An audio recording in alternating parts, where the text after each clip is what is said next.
आज का जो टॉपिक है ये फार्माकोलॉजी के मोस्ट इम्पोर्टेंट क्वेश्चन के ऊपर से है, जो हो सकता है कि एग्ज़ाम 2023 में ऐसे क्वेश्चंस पूछे जा सकते हैं। अगर सभी क्वेश्चंस में अगर आपको डिफिनेशन, सबका आपको कंट्राइंडिकेशन इंडिकेशन यूज अगर आपको पता चल जाए, या फिर आपको न्यूरो ह्यूमोरल ट्रांसमिशंस क्या होते हैं, जो बेसिक क्वेश्चंस होते हैं, अगर आपको पता चल जाए तो आप फार्माकोलॉजी में आसानी से आप अच्छे स्कोर कर सकते हैं।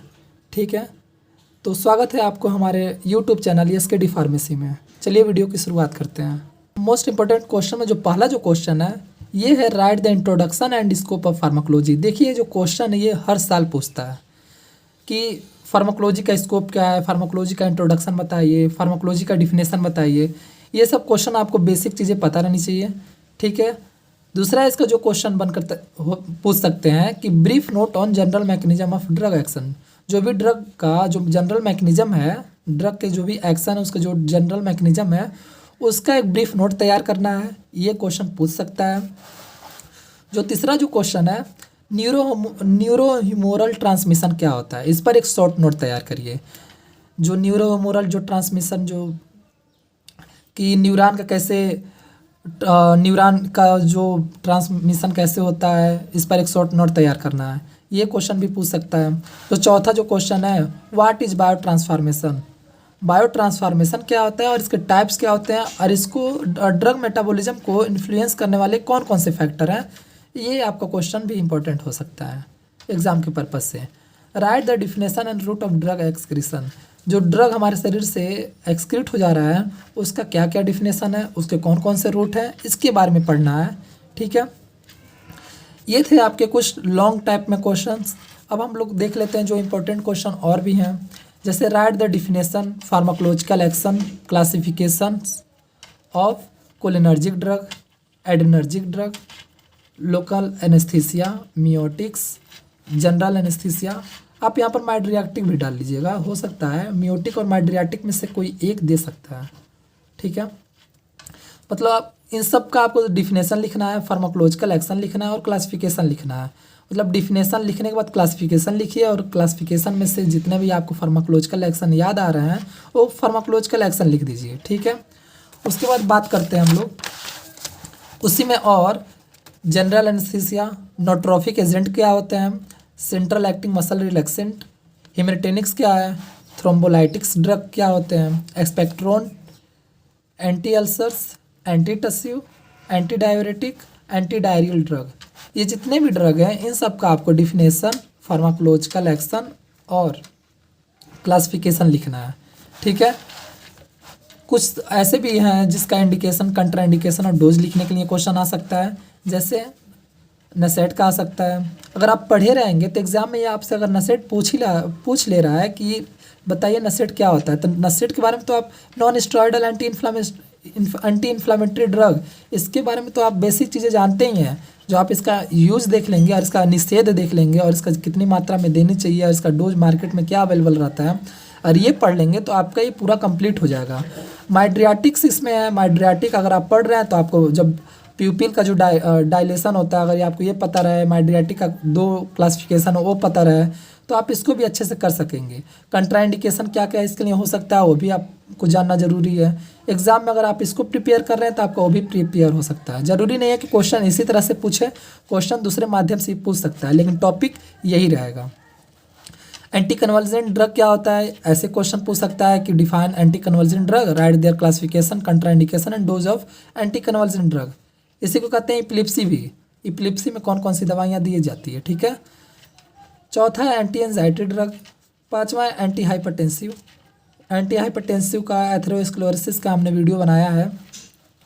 Drug therapy for shock, shock के लिए अगर किसी को शॉक लग रहा है उसके लिए कौन कौन सी ड्रग थेरेपी दी जा सकती है। एंटी कोआगुलेशन, ब्रोंकोडायलेटर क्या होता है, म्यूकोलाइटिस क्या होती है, एंटी अल्सर्स क्या होते हैं। ठीक है, ये सब आपको इस सब का इंडिकेशन पढ़ना है। एंटी अल्सर का यूज कहाँ होता है, इसका कंट्रा इंडिकेशन क्या है, इसका डोज क्या है, और इन सब का आपको जो भी अगर आपको हो सके तो इन सब का आपको डिफिनेशन तैयार आप कराना चाहिए। डिफिनेशन तैयार रहने से आपको खुद का एक कॉन्फिडेंस आता है कि एग्ज़ाम कहीं से भी पूछे, कोई भी डिफिनेशन पूछे एग्जामिनर, हम उसको अच्छे से बता पाएँ, अच्छे से लिख पाएँ कॉपी में। ठीक है, एक और आपका क्वेश्चन ऐसे बनकर तैयार हो सकता है, write the physiological and pathological role and clinical use of corticosteroid drug का, ऑक्सीटोसिन का, इंसुलिन का, कैल्सिटोनिन का, उसके बाद पैराथ्रोन का और प्रोजेस्टेरोन का। ये सब जितने भी हैं इन सब का आपको फिजियोलॉजिकल और पैथोलॉजिकल रोल लिखना है और इन सब का यूज भी लिखना है कि कैल्सिटोनिन का कहाँ यूज होता है, इंसुलिन का कहाँ यूज होता है। अगर आप इसको पढ़ लेंगे तो आपके लिए फ़ायदा रहेगा कि अगर एग्ज़ाम अगर इसके लिए अगर आपका पूछ ले रहा है, इस सब में से देखिए 2 तो ज़रूर पूछेगा, आपको लिखना तो है ही, लेकिन अब एग्ज़ामिनर कौन सा इसमें से दे सकता है आपको ये भी नहीं पता है। तो इसके लिए आपको सब में से थोड़ा थोड़ा आपको पता रहना चाहिए कि इंसुलिन क्या होता है, इंसुलिन कहाँ से रिलीज़ होता है, कैल्सिटोनिन क्या होता है, प्रोजेस्टेरोन क्या होता है, ऑक्सीटोसिन क्या होता है। ये सब की बेसिक नॉलेज आपके पास रहनी चाहिए और कोशिश करिए कि आप इसका जो फिजियोलॉजिकल रोल है और पैथोलॉजिकल रोल है इसको आप ऐसे लिखने की कोशिश करिएगा, ठीक है। अब देखते हैं कि एक और क्वेश्चन बनकर तैयार हो सकता है, what is autacoids, write their physiological role of 5-HT histamine, ठीक है। अब देखिए ऑटोकॉइड्स क्या होता है, इसका डिफिनेशन पूछ सकता है, पॉसिबिलिटी है पूछने का, बहुत ज़्यादा है इसका तो पॉसिबिलिटी 90% है, 90 नहीं 80% मान लीजिए। और इसका जो फिजियोलॉजिकल रोल है 5-HT का, ये भी क्वेश्चन डाल सकता है, 3 नंबर में ये क्वेश्चन आपको दे सकता है, ठीक है। अब देखिए इन सब का जो बेसिक प्रिंसिपल है, जो भी न्यूप्लास्टिक डिजीज़ हुआ, ठीक है, इन्फेस्टेशन हुआ या फिर कीमोथेरेपी या फिर इन्फेक्शन, इन सब का जो भी बेसिक प्रिंसिपल है उसको आपको लिखना है।